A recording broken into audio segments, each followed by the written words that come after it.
नमस्कार.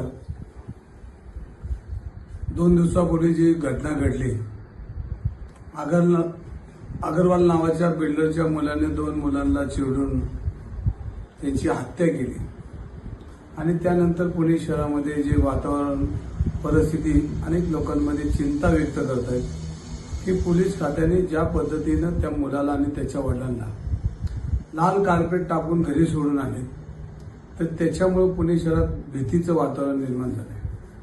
आज वडगाव शिरी असेल, खराडे असेल, पुणे शहरात अनेक पब संस्कृतीचा पेव वाढत चाललाय आणि वडगाव शिरीतल्या अनेक नागरिकांनी सातत्यानं पोलीस खात्याला तशी सूचना दिल्या, विनंती केली, निवेदन दिले.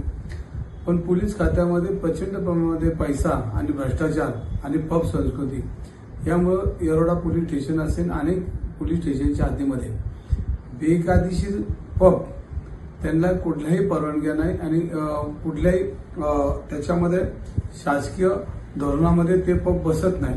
अशा पबमध्ये लहान लहान मुलं ज्या पद्धतीनं त्या ठिकाणी वावर असतो आणि अनेक मुलं बिघडायचं काम या पब संस्कृतीमध्ये होतंय. आणि अशा वेळेला कालच पोलिसांनी प्रचंड प्रमाणात पैसा घेऊन त्या आरोपीला सोडून देण्यात आलं.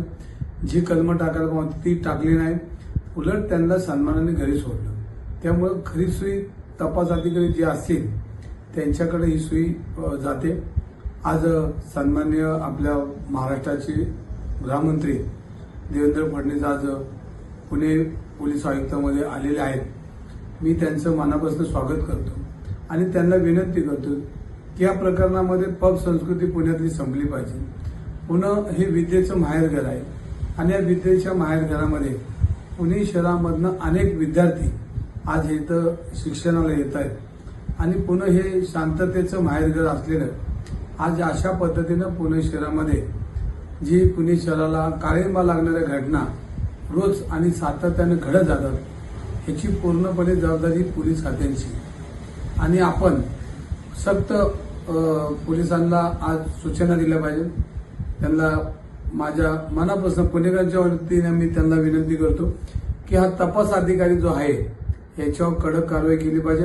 ह्याच्याबरोबर या तपास अधिकाऱ्यांनी ज्याचे ज्याचे वरिष्ठांचे सल्ले घेतले आणि करोडो रुपयाचा व्यवहार ज्या पद्धतीनं येरवडा पोलीस स्टेशनमध्ये झाला, याची पूर्णपणे चौकशी करून आपण यांना शासन केलं पाहिजे.